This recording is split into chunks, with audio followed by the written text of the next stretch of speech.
And we are live. Hello, everybody, and welcome back. I am very excited to be joined today by Boris Bilovitsky. He is the CEO of Concordium, and we are going to talk about PayFi, stablecoins, privacy, and a whole bunch alongside. Boris, how are you doing today, my friend? Are you well? I'm doing well, buddy. Thank you very much for having me on. Good to see you. Very happy to have you here, coming to us live from London. Yeah, I agree. I believe. All you well are there? absolutely right. Yeah, so far I think it's still standing. It's not burning to the ground yet. I think we're still good. So so far so good. Excellent. Well, I'm very glad to hear that. For those listening in, this is a LinkedIn Live. So remember, if you have your questions for Boris or myself, if you want to talk about any of the topics or ask us questions on any of the topics that you hear covered today, please do put them into the chat and we'll do our best to get through them as we go through the live. We'll try and answer them in flow or at the end, whichever works best for us. And also, give us your GMs. Let us know what you're working on. Give a shout out to your project. Give a shout out to your community. It's always exciting to learn where people are coming in from and what it is that you are doing in the wide world of Web3. So, Boris, without further ado, for those people who don't know you, could you give us your brief introduction and tell us what it is that you're working on?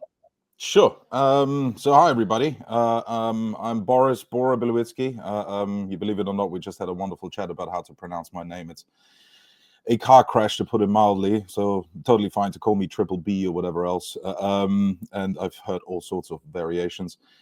I am originally from Liechtenstein, a little principality in the heart of Europe. Actually made a name for itself on the crypto side several years ago and is actually still going strong from the regulatory side of things. I really came more from the traditional finance world, you know, in and around private banking, trust world. Like, what else do you want to do when you're from Liechtenstein? Went to Vienna for several years. Was more on the brokerage side, and then through a couple of hoops, ended up in London.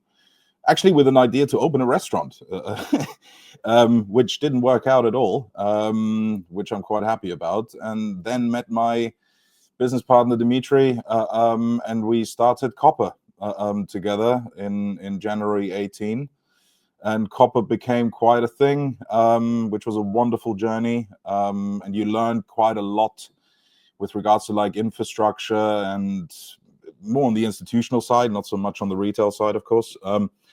And subsequently, you know how it is with certain businesses, you kind of come to the point where it kind of outgrows you, and specifically like on the regulated side, there are people that really enjoy this whole committee of the committee and all that kind of stuff. We hired a ton of them over the years and handed that over to new management, and left at, well, what was it, mid last year, and was looking to find something else, and found Concordium, which, And yeah, here we are. we think we're going to talk about in some more detail.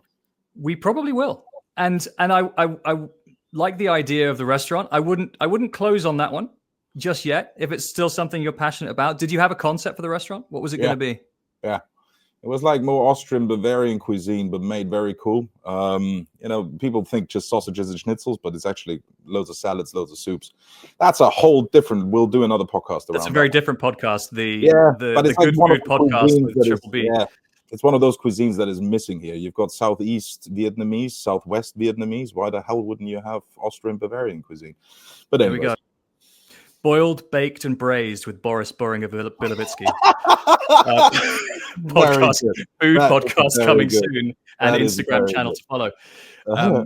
And while we're on the topic, while we're off topic, being a Liechtensteiner, do you feel that Web3 is somehow in the blood? Is it that finance and technology is in the blood? Is it alternative finances in the blood? Or do you feel some sort of affiliation to Web3 just because your country of origin actually has been very successful? Do you feel like that's been imbued somehow in your journey along the way? Or is it just random how you found your way here? I don't think it's random. The good thing is if you come from the finance world and you understand a thing or two of how things work behind the scenes, and you have half a brain, you would actually very quickly understand that it's extremely inefficient and makes no sense that it's still running the way that it is today. So if you then look at blockchain, and I never really liked the idea of like this Web 2, Web 3, NAM tagging. I also don't like TradFi. It's those words that are so sucked out by now. But long story short, there must be a better way in the time and age where we're at today. But at the same time, and I think we're going to get into this, I'm quite disappointed that we actually haven't made the advances that I think we should have done up until now. There are several reasons for this. I'm not saying that the ecosystem that we have built over the course of specifically the last like 8 years, like after 2017, really, that's when it started to take off, is in any way, you could call a success. I just don't call it a success. I think that a load of the space that is currently out there is, and sorry for the language, is bullshit. And we need to do a little bit better by talking about topics or actually building things that are not necessarily the purest form of degenerity, right? If this is even a word, I think made it up. So really, what I see when, or coming back to your question, I do believe that my background and everything that I did see over the, whatever it is now, my professional career, around 20 years, kind of helps to kind of shape that a little bit and know where to put the pencil down to go like, okay, this is the direction that we need to go. And kind of reduce the noise in and around, all this stuff that I was briefed not to say too much about anymore in and around, meme coins, etc., which I just find ludicrous. So that's I think, I hope that answers your question a little bit. It does. It's always interesting to hear people's Web3 origin stories and how and what influence it was. Like 50% of the time, you usually end up with some sort of variant which starts with, I was in kind of insert venue here and insert relation or friend pointed you towards the Bitcoin white paper. And at that point, your life was transformed forever. Insert references of rabbit holes and Alice in Wonderland, etc. And then the other 50% is something that you just never expected, and is a lot more to do with serendipity rather than mission or some sort of grand turning point or fork in the road. And in your case, entrepreneur, take your financial knowledge, set up a huge business like Copper, one of the biggest institutions in the business, which is fascinating. And there would probably not be as much Web3 if there wasn't for Copper. And yet now you're at a protocol. So yeah, tell me, how did you find your way? What was it about Concordium that inspired you to take on the CEO role? And what is it that Concordium does that other people should know about? I mean, there is a whole story to it of how I got to know the founder, which is Lars. They actually became a client of Copper at the time. That's how the project kind of popped up first on my radar. I think the core thing that kind of elevates Concordium, even though it's not well known at all yet, which is hopefully changing, I'm pretty sure changing over the course of the next month or two, was based around the fact of the identity baked into the base protocol.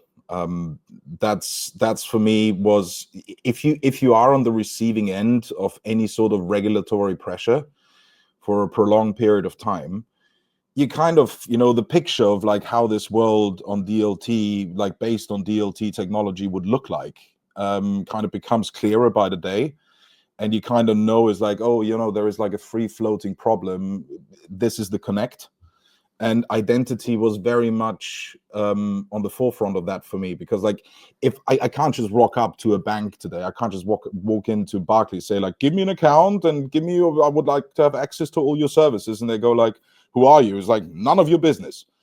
That's just not how it works, right? So as much as we would like to, and I think we also had a little pre-chat here, as much as I would like to kind of change the entire system, there are certain rules and certain steps that you need to take in order to get to an end state, which is not based around, I sat on a load of panels where people were like, and that's years ago, well, in 2 years, you're going to sit in your underwear on a random Sunday in front of your laptop and draw a new mortgage from some DeFi pool. It's like, no, mate, that's just not going to happen that quickly. So identity, I think when you think of Concordium, there are a couple of things, but I think the core USP is centered around, if I would like to explain it to people, is centered around identity. And then, you take it a step further in and around the zero knowledge proofs that we built into the protocol as well, which in my opinion are the only true way of using zero knowledge proofs when you think about identity as well. So the privacy preserving side of things is very important, depending on what transaction or what kind of use case you want to go after. And suddenly, the world opens up. You kind of mentioned the Bitcoin white paper, right? The very first sentence in there is, global electronic peer-to-peer cash. That is the idea. I still truly believe that the core use case for blockchain, or think of crypto, those two things are very, very different things, but is payments, all the way from buying you coffee at Pret or Starbucks in the morning to very complex transactions in the financial world, plus many other things, right, that you can do using the blockchain. But I think this is the real core of why this had such a surge, and why we kind of see this wonderful little like 3.4 trillion bubble that we currently have built over the years. But there is a much bigger pie over here that nobody has unlocked yet. And there are various reasons for this, but I think core to this is the identity piece. And then there are several other things that I think we're going to talk about throughout the course of this podcast. But if you think of Concordium, think of an identity privacy preserving chain. Got it. A nice short summary at the end there, and we'll dig further. And thank you for shattering the illusion of this podcast being unscripted and free flowing. I'm not saying that. We just chatted about the wonderfulness of democracy. That's it. There is a small amount of conversation that goes on before the green light comes on. But yeah, and I think Bitcoin's a nice example here, because I think the peer-to-peer electronic cash kind of intent as Bitcoin started out, the use case is certainly still there. I think the challenge is somewhere along the way, Bitcoin became a store of value instead.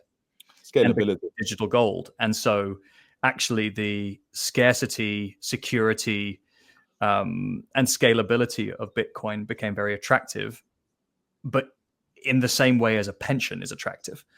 And so the people don't tend to buy coffees with their pensions. They tend to hoard their pensions, then use them when they really need them, which is sort of the behavior that we've seen with Bitcoin. And so, yes, people in certain occasions have paid for pizza with Bitcoin, and some people, have been transacting or paying for their rent, etc., or buying houses with Bitcoin. But if you're seeing 100% growth over the course of a year, that's not a particularly effective means of transfer of value, because the opportunity cost of giving that value away is massive. So we need something else, and we will get onto that. Also, shout out to anybody working with zero knowledge proofs. For somebody who spent a couple of years working with Midnight, I strongly believe that privacy, or programmable privacy, is the final frontier for widespread adoption of Web3. Right? People understand decentralization is a good thing. They understand digital identity and self-sovereignty is a good thing. They understand smart contracts are good. They understand that decentralized infrastructure is low cost to run and low cost to deploy on. The case for all of these things are great. And then you get to the point where you go and have a conversation with a CEO, CTO, CISO, whoever it is, and they say, so let me get this straight. You want to put our wallet address, our transaction details, our counterparties, our transaction value, and timestamps and other metadata on a public record for everybody to see all the time. And you say, yes, that's how blockchains work. And they say, no, we do not want that. If you were then to say, well, what if we were enabled to selectively shield and disclose that information, and you kept all of the other stuff that you like? And they'd be like, oh, well, that sounds like a good idea. This is where we are. This is the turning point that I think we're at with Web3. And there are a small number of projects bringing that. Except I disagree one thing, what you just said. Go for it. Smart contracts in its purest form are absolutely awesome. Mm-hmm. But that is there, like the name would suggest, in my and our humble opinion at Concordium, is there in order to enforce conditionality, which is programmable. What it should not do under any circumstance is act as a custodial function. So this is the part that we didn't come to yet, but this is the main difference on Concordium, right? Because there are two ways that you can handle payments nowadays, right? Whatever it is, complex financial transactions all the way to anything else that I just mentioned, right?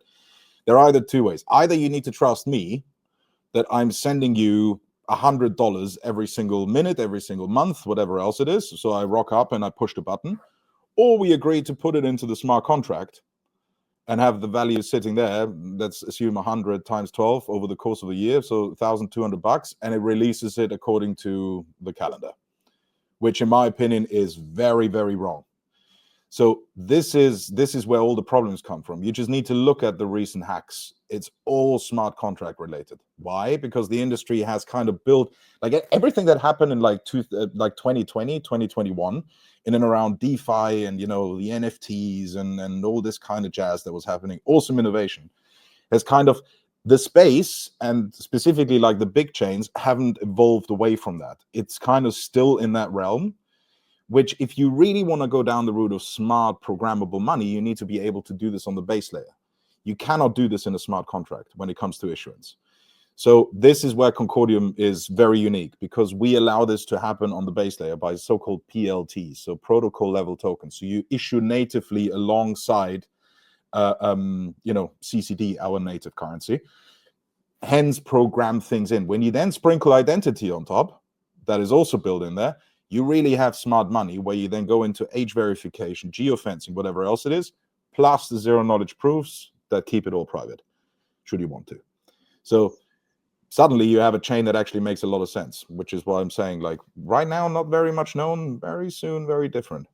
Got you, especially after this podcast drops. But you've given us a really helpful overview there of the ingredients, right? What are the raw features that we need to have peer-to-peer digital electronic cash, or to have unstoppable applications with privacy in a decentralized manner, or to have borderless, always-on, automated banking or financial systems. Insert the wanky consulting words as you choose to describe the thing that you want. But why don't we go a level deeper? Why don't we go into actual specificity? So talk to us about stablecoins. Yeah. Having, like, kind of tie it back to what I said earlier, I do believe that stablecoins are, you know, the natural next step for the evolution of mass adoption, quite frankly. And there are various types, right? From the non-yield bearing ones, the ones that we know that kind of rule the world right now, but like in many ways rule the world in a way that is very much pegged to anything crypto only. You know, either you use it as collateral for your derivatives positions on various exchanges, or to trade spot, or chuck it into a DeFi yield pool for some yield farming. Like, that's literally what the use case is right now. It's not being used in order to rock up to Starbucks and pay for your coffee yet. So this is where we would like to get to. So there are different types, because the reason why I want to mention this, because I truly believe that the time value of money, depending on the transaction that you're trying to do, has a major impact with regards to yield and how much cheese can go around the table, depending on what I'm doing. Specifically, if I start to disintermediate old school ways of, you know, the traditional financial world.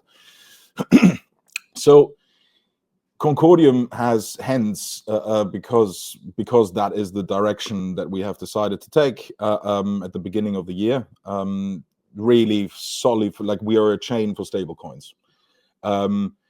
And out of that, of course, comes certain, you know, the idea of having a stablecoin on a chain only makes sense if there is a use case that you would like to unlock. Do you really want to compete with Tether or Circle on your you know, Bitcoin collateralization, like derivatives position? It's going to be a pretty hard task to do, because it's so enshrined right now, at least in the world that we have here. Concordium is not focused on that world, even though we're kind of being pushed into this right now due to the identity piece, because it solves for things like travel rule and other stuff, but this is a completely separate conversation. We very much believe that, like I said, the next growth spurt that we're going to see in, even if you want to call it just like this, crypto for the time being, is going to be based on the idea of stablecoins actual having usability in various use cases. And when it comes to this, identity needs to play a role, which is why we are, just today, we announced another partner that is building on the chain, which we're very thrilled about. I think it's now 7 or 8 that are actively building. We're releasing those PLTs at the end of June, beginning of July. I think we're still on track with regards to end of June. But in a nutshell, the idea is that stablecoins are the use case in order to kind of drive the adoption further away from that pie and very much focusing on the rest of the world, which is a huge one. I mean, I don't know, JP Morgan, I think, is doing 10 trillion a day in transaction volume when it comes to payments. There's a lot of things to do here, and everybody is trying to figure that out. And what you see in America, also from the regulatory side of things, in and around the Genius Act, they understand that this is the direction that it should be taking. And from there, I think we have the stepping stone in order to branch out to do completely other things. So we're very 100%. Much use case focused. Get stablecoin legislation right first. Then you very quickly you have a base for crypto that is anchored close to something that the financial services industry understands, and then you can start with more wild and exotic variations. But if you at least enable the entrance of stablecoins or digital assets that look like, behave like, or are backed by fiat, then you allow for innovation much more quickly, which is a good thing. Yeah, exactly. And the fiat part has, of course, there are a load of different factors why I do see that picture getting sharper. Because when you think of geopolitics, the dollar is being under pressure a little bit. Then you've got the BRICS nations trying to brew something up. You've got the Middle East doing their thing right now because they just have all the money.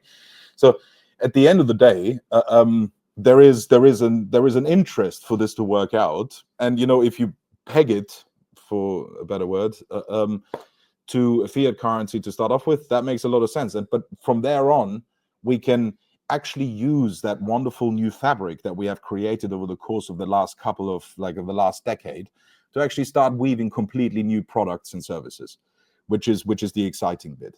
But for the time being, you should be focused in and around, why those regulations are so important. If it's like MiCA related compliance in and around the stable coins there, which some don't give a shit about, some very much do. And you need to have a technological solution or a base layer that allows you to program that in a smart way that solves for also those compliance related problems. As much fun as compliance is, right? It's not the most sexy topic on the planet. But without it, it just doesn't work. That's just not the world we live in. So, which is where the identity comes in. And we can talk about a couple of use cases in a second, but otherwise, we'll just blubber on for ages. So I'm going to let you ask questions and stuff. No, this is a good gradual dive into, again, what is quite a technical, or in some cases sophisticated topic. People may say, "Oh, well, it's just a matter of digitizing a euro or digitizing a dollar." Yes, sort of. But the regulation, the complexity, and the integrations required to manage exchange of money, 2 Bitcoin wallets, one to another, is very simple, broadly. But being able to integrate digital assets with a fiat value. Stablecoins is a bit of a misnomer. I often find myself saying stablecoins, then immediately saying, "Oh, I don't like that." Because the reason we started calling them stablecoins is because all the other coins were volatile. What we actually talk about is a digital euro or a digital dollar or a digital asset variation of a dollar or digital asset variation on a the variations. Yeah, I think the variations are important because you can just beg it by have it sitting in the bank account and buy some, treasuries, either distribute the yield or not. But there are awesome projects out there where you can kind of still stay very crypto native, like Athena, for example, and just, rake in funding rates and stuff like this. So there are wonderful ways where you can kind of see the direction that this can go, not just tokenizing in the form of the dollar itself, actually tokenizing credit funds. Suddenly the tokenization of funds that are spitting out a yield actually start to make sense. Specifically, if you have the ability to use them as a mean of transfer, as a mean of payment for whatever you would like to achieve, right? So it's just a natural stepping stone. I think we, as a human race in general, make the mistake far too often that we're trying to run before we can crawl. It's like there is a natural order. You need to start to learn to walk, and so on and so on. So it's like the space is what I've learned, and I think you as well, over the course of the years now, is the speed at which things are getting done is absolutely mind-boggling. Like to kind of stay on the horse and just keep going without being, knocked off is kind of that's a skill in itself. But then again, you kind of run into that wall of this big traditional, the day-to-day world that is just not ready with regards to this. And I think the stable coins are, in terms of its importance, is a natural way of kind of sorting that out, of people going like, okay, so I can use this for that. Like, I'm thinking of my parents. Like, I don't have any grandparents anymore, but I'm thinking of my parents. If I would try to explain to them of like, well, wallets and keys and mnemonic phrases and stuff like that, we need to find a way of abstracting this away. If we have already like Face ID and stuff like this, use it in that way. So it should. The way that I always say is like, people make the mistake of trying to understand blockchain instead of just using it. Everybody's trying to understand it. Don't understand it, because guess what? If I ask you a question of like what is happening when you rock up to or you buy something online, the shit show that happens behind the scenes in order to settle that transaction is mind-blowing. So yeah. If you want to go fast, launch a meme coin. If you want to go far, launch a regulated stablecoin. Is that what you're trying to say? Kind of. I would also like to say, never launch a meme coin. Also, never launch a meme coin. Yeah, that's. I want to believe that I take this view. I've worked in and around technology and innovation for almost my entire career, and I like to go out with the view that you should never shit on anybody's idea, because it may just be the first iteration of whatever comes next. And that's exactly what it is. While I think it was either Yatsu or Robbie Young, one of the twins, who said that the great thing about meme coins is you've established the idea of, the use case of ideas attracting liquidity. And if that idea is literally just pump the price, post some tweets, and see who's the last person to sell, that's not a particularly great idea. But you have at least identified the way of capitalizing community. And that will be useful for a whole bunch of other things at some point in life. In and around the VeChain community, we have lots of what we call X to earn, where certain community activities. By the way. Thank you very much. This isn't about me, but either way, to illustrate by example and to get a shameless plug, we are trying to demonstrate how community action can be rewarded with cryptocurrency, or can be rewarded with tokens that exist on a blockchain, and then as a result, all the back office functionality around voting, around distribution, around staking, etc., around those rewards becoming larger. You obfuscate away in the application, but it's a good platform on which to do it. Meme coins are kind of the version 1, where NFTs were version 1 of RWAs, or non-fungible tokens were version 1 of tokenization of real-world assets. At that point, we didn't have any real-world assets to tokenize, so we were just using JPEGs. Or rather, we were just using the pointing the ownership of a digital asset to somebody's wallet. We will eventually see that concept of attracting capital or liquidity towards ideas or communities become something else. But I agree, the societal value of meme coins today is probably questionable in the large majority of cases. What I'm saying is, we prove that there is a network wallet, a network value, and a community value. It's proven. So let's kind of move on. Like, let's actually solve for problems. Like, let's not make every single word in the English dictionary a coin. Like that. There you go. That's my view. Anyways, let's not stay on that topic, because that's on to privacy and maybe compliance, and certainly ZK. So followers of the show will have listened to me talk about ZK periodically over the last few years, from personal interest perspective, from my work at Midnight. Give me the Concordium house view on privacy, zero knowledge. What is it that you guys think is needed in the world, and how are you going about delivering it? Again, you kind of need to tie it back to the use case, right? There is only so many times that I feel comfortable, depending on what I would like to access, to show my passport or my driving license. So it really comes down to the way that Concordium does it. And then, people go like, okay, it's an identity chain. Let me explain this, because people don't quite understand in detail of what this entails. What happens within the Concordium ecosystem is, once you download a wallet, you go through the motion of identifying yourself. You take a picture, just like any other, service that you access, if it's an exchange or whatever else it is. You take a picture of your passport or your driver's license. Behind that are IDPs, identity providers, that are verifying that this is a legitimate document.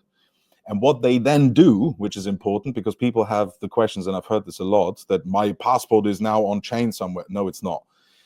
What happens is that they issue a cryptographic hash to the wallet, which is an identity object that just holds the information. So basically, when was I born?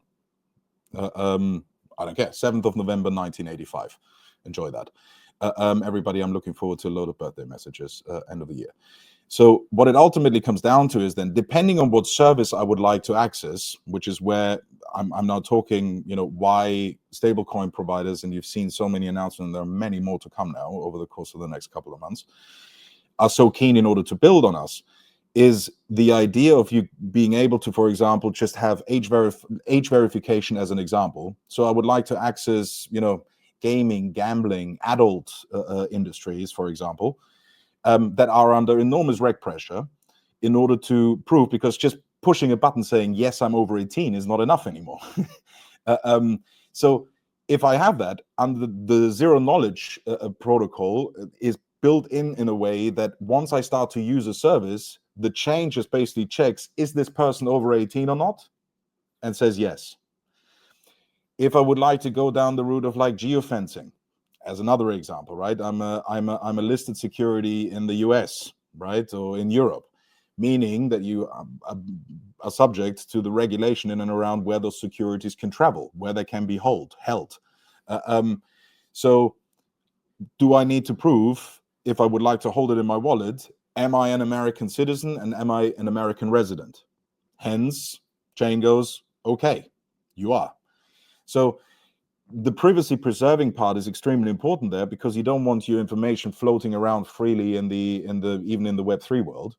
And specifically when it comes to certain industries or certain use cases that you would like to access on a daily basis, think of alcohol purchases or whatever else it is. Like I say, I remember I'm a smoker, unfortunately, right?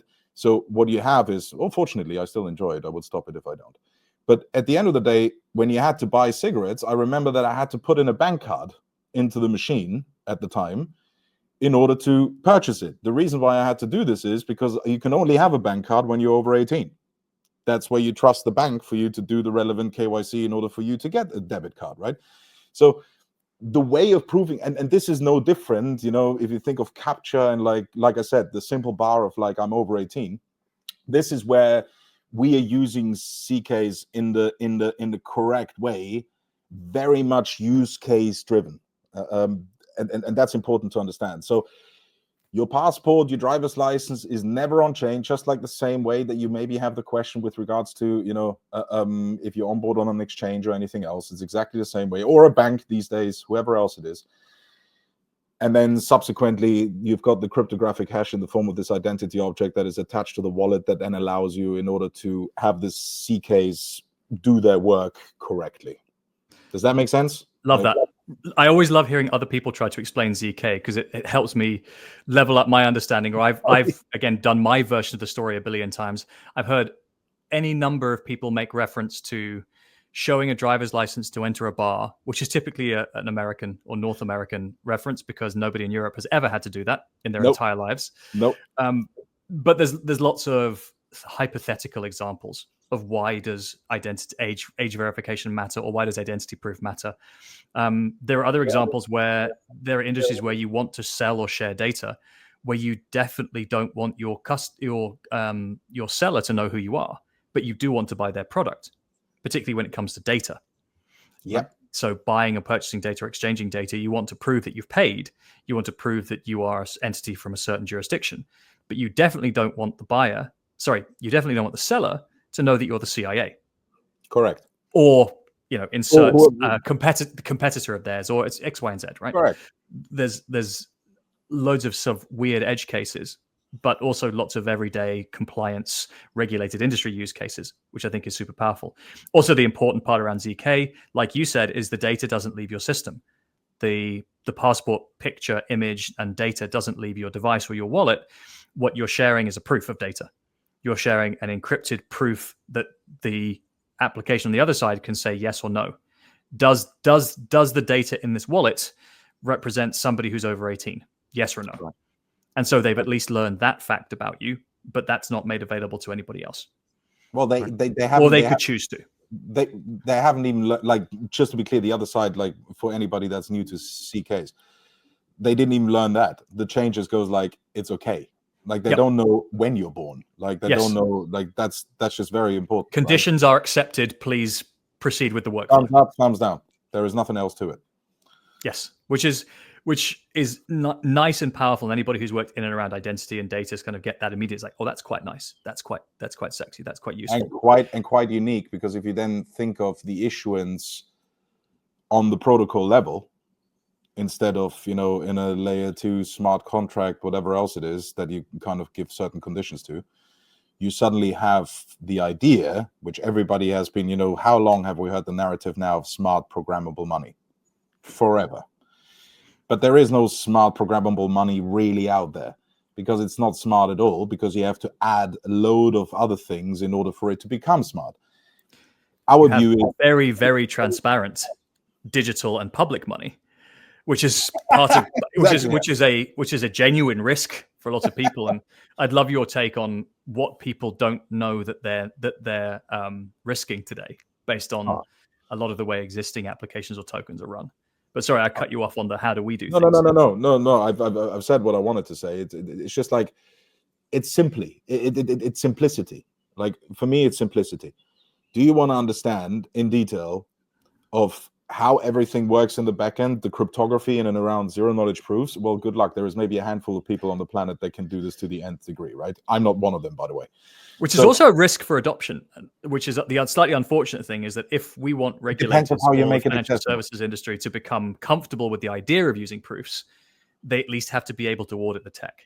Yeah, but again, this is where I'm saying it depends on how you make it accessible. Mm-hmm. Because right now there are things that you have access to which are extremely complex in the back end, and this is where you don't, and archaically complex in the back end. This is like 1970s shit, right? So at the end of the day, look, I'm very keen, in order to kind of see of how this plays out. I've got a very, very clear view, because I think the space and I think the world is kind of gagging for something like this, because everybody goes like, okay, so what is it now? Like, we still look at it, right? Bitcoin is what, 64% market like dominance, and then the other ones are filling up the other 20%, and then there is a kilometer of shit. So all I'm saying is, if we are actually keen in order to solve for something and actually have, instead of trying to fight over the crumbs, how about baking a new cake, in a nutshell, and focus our attention to the world that is outside of, the very well established names and businesses that are currently running the show. If you think of blockchain or crypto, there is a much bigger pie to kind of go after on the other side. And don't forget to subscribe to the podcast for the bonus content where me and Boris actually make a cake and a pie. Like, back to back, I've got my arms around you. It's gonna be beautiful. Put your comments down below what kind of pie you'd like me and Boris to make, or what kind of cake you think Stablecoins would be. Yeah.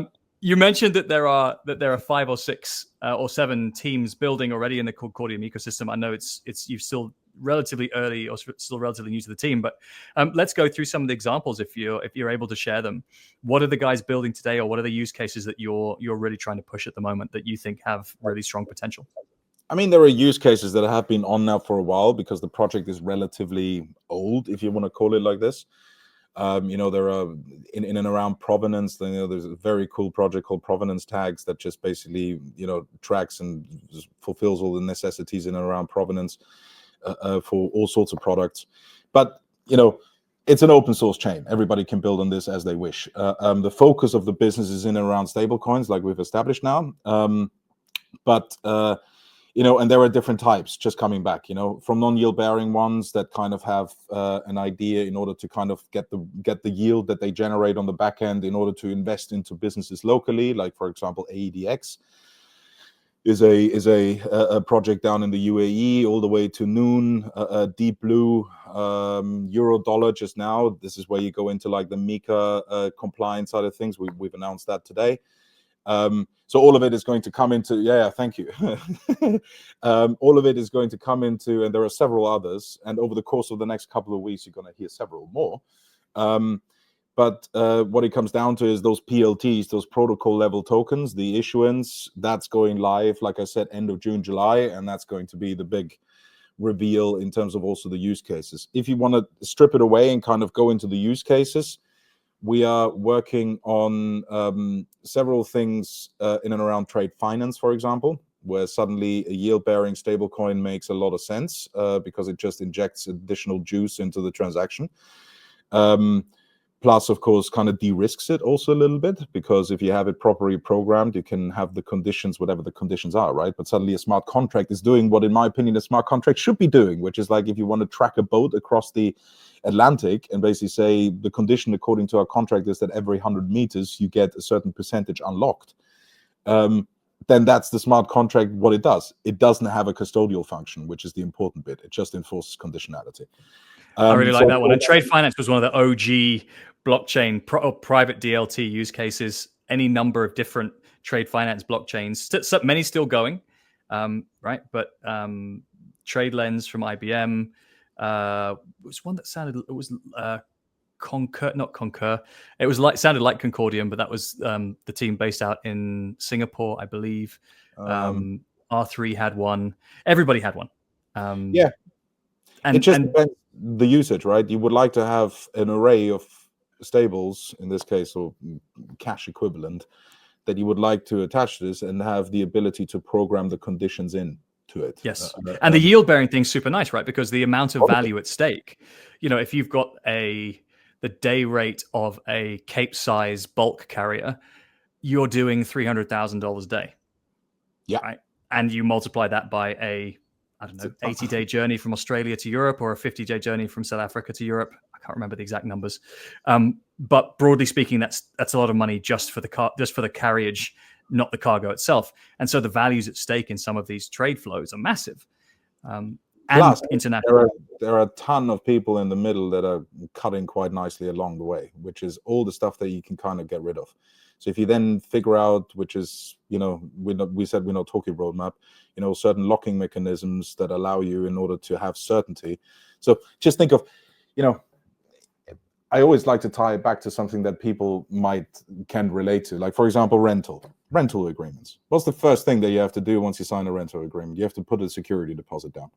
So suddenly the money leaves your account and sits in the landlord's account for the course of your, tenancy. Why?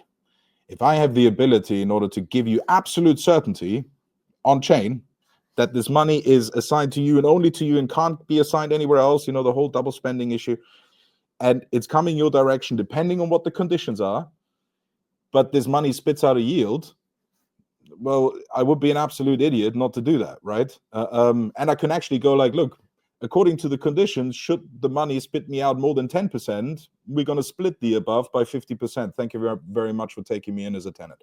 Like, yep. There are so many options. It's mind blowing. And if you're in Portugal, you're paying potentially up to 6 months worth of a deposit, which is nuts, by the way. That's not okay. But still, the amount of value in that escrow type of contract, or just not earning a yield, or happily earning somebody else a yield, in this case, landlords might not love it as much because they're getting 100% of the yield today. But I take it. I see the point. I see the application 100%. But the other bit is like something more tangible. Think more of like the edgier industries, gaming, gambling, adult. Like there is, they tried to kind of solve for this several years ago. It's quite difficult but they already accept stables or crypto as payment. So the barrier is far, but at the same time, they're under enormous regulatory pressure because of the nature of their business. So, and we made quite some advances there, which is also like you will see and hear about in the coming months. So, where age verification, for example, plays a major role, right? So this is the use cases. But look, at the end of the day, we provide the rails. The issuers that are with us and that are about to be with us, they have a ton of use cases that they would like to solve. And the reason why they come to a chain that is pretty much unknown, if you look at it, it looks awful, right? Because it's been around for a long time and it didn't do, it just didn't Solana up, if you want to call it like this. So at the end, identity wasn't necessarily a sexy, topic for specifically the degens. So I'm very hopeful with regards to it. The proof's always in the pudding, but that you have issuers come on and go like, that is exactly what we needed. Thankfully, finally somebody built it. Psychs me pretty up, I can tell you that. So 100%. But in terms of the use cases, think of those verticals, and then of course anything in and around compliance, or from MiCA to the whatever, the details. I highly recommend that people are reading the Genius Act, and have a little browse through what it actually means, also with regards to stablecoin regulation. So it's very exciting times ahead for the space, in my opinion. Couldn't agree more.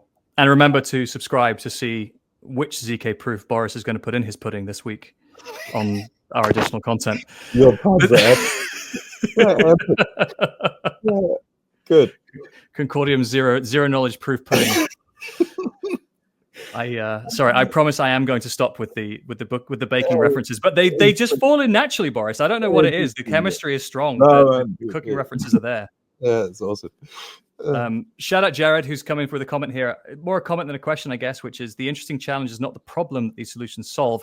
It's scaling it to mass nation or national adoption. The conceptual potential of the technology, blockchain in this case, or stablecoins is immense, but replace existing financial systems fully in an integrated manner with good governance at national level is where the real pain points are, given cybersecurity challenges. Shout out Jared for the observation. I would agree with this one in terms of trying to find ways for innovative technology or exponential technologies to blend with traditional technology is complex. In some cases, the technologies we're building in and around Web3 should directly replace entire workflows, right? And you've got good examples of that. You've got bad examples of that. The Australian Securities Exchange has been trying to become blockchain based for about 75 years and still isn't. And I think they abandoned the project because the complexity of integrating DLT around their traditional securities infrastructure was either too hard or ill-conceived, or other factors also, right? So we've seen other factors also. I know a little bit about it, but like we've all got friends who've worked in it at some point. And again, I don't wish to set anybody off online or on the show. The point is, traditional organizations have had, or non-Web3 organizations or non-Web3 native organizations have had trouble adopting different technology, even at the basic level, right? Finance transformation, treasury management, and wallet management around tokens is just something that, Glenda or Mike in finance at some point suddenly now has to become experienced with wallets or managing custody. Which is where I'm saying the problem is, right? Because if you then have to have a session to try to explain to people what a mnemonic phrase is, they go like, what do you mean? What happens if I lose that? And it's, well, that's pretty bad. And then irrevocably stuff is gone. So again, there are ways around this, which also we are solving for, by the way, in and around the identity itself. So the whole idea of minting and burning is something where you kind of have capabilities, right? It depends on what the use case is. So we just didn't make it easy enough yet. That's the core thing. Like we're stuck in, there are all those amazing founders from all those different projects, one of which you worked for, right? Which are speaking a language which is extremely complicated and complex, right? And if you try to wrap your head around this, it's, at the end of the day, you're running into the same problem on an adoption curve like anything else. It was the same with the internet. And I think we heard this a lot of times. People were like, well, why would I need this? It's like, there is nothing that works. Whole countries, like, whole countries are going down. If there is a little glitch on the internet side, planes have to get grounded. It's like also because that's what the entire world is running on. So it's going to be the same thing, but there are contingencies that you can build in that kind of de-risk certain things and make it far much cheaper, faster, and just purely better. That's what it comes down to. For sure. If the business case is strong enough, then things will change quickly. But my experience is digital transformation always takes time. And even even a simple switch out of something will probably take you at a minimum a year, sometimes two. And if you're talking about core banking projects where you're just replacing one set of banking systems with another set of banking systems that are no paradigm change, just some different endpoints. No way. There is no way like that this is happening, and also that you switch the old one off on a Tuesday and on Wednesday the new one's running. That's just not going to happen. I mean, a lot of this stuff, is built in the 70s, built on Cobalt. Like this is, and then we just wrapped in order for it to not to fall over. It's an absolute shit show. So, but also the institutions know it, and it's not like they're just complacent and sit on the sidelines. You see that they're trying to solve for those things and do little parts in order to kind of test stuff out. And I think in the next cycle, if you actually think of the core use case, step away of like, Bitcoin did its thing, right? And it's going to continue doing its thing, right? The more BlackRock ETFs are coming out and all this kind of stuff, it's only good. And then it's going to go into pensions, and then it's going to go into, it's fantastic, right? But at the end of the day, when it comes to the underlying technology, it's not about just value creation. It's also about, replacing systems. And that is a very, very difficult task. So it'll run in parallel in smaller circles until people go like, okay, well, this is not actually too scary and it works. Cool. It looks and feels like the shit that we were doing before. So why not go mainstream with it? And you've just seen it in the news lately, You've seen what Stripe did, MasterCard, like everybody is trying to solve for this right now. And this is where the stablecoin narrative and PayFi specifically, where we are positioned wonderfully because of who we are in terms of the tech that we provide. It's just one of the addresses that people are going to. And the amount of stablecoins coming to us and issuing us is a very good sign that this is actually happening. Fantastic. And congratulations for that. It's nice to see any project in our space growing and finding that great product market fit or that great drive, because universal infrastructure is a really hard thing to sell, and it's a very difficult thing to make success with also. And I think a lot of people have found that out in the last little while. As a final thought, you've covered a whole bunch of stuff today. We've covered use cases, we've covered tech, we've covered existing problems. Are there any other things that you see will be important for us to see more widespread adoption of blockchain and Web3 technology? I think simplicity is the core thing. I think we touched upon it. Wallets, all the way from the institutional stuff, and when it comes to that, I know a thing or two because of Copper, all the way to day-to-day retail, where you've also got like the MetaMasks of this world ruling right now, but there are projects coming out which are really doing amazing work in and around this to kind of simplify that part, plus the integration and the willingness of those big institutions that are currently in this world, that are, the shovels and picks, if you want to call it like this, to adopt this in a way of like going, well, this kind of makes, and there are loads of players. Think of, PayPal, think of, ParUSD, all this kind of stuff. Those guys they've got a full merchant network, same as Stripe, same as MasterCard. These are, there are for those, when you actually think of stable coins as a mean of payment, that's not a big leap. Replacing a core banking system in like even a 10-year window is ludicrous.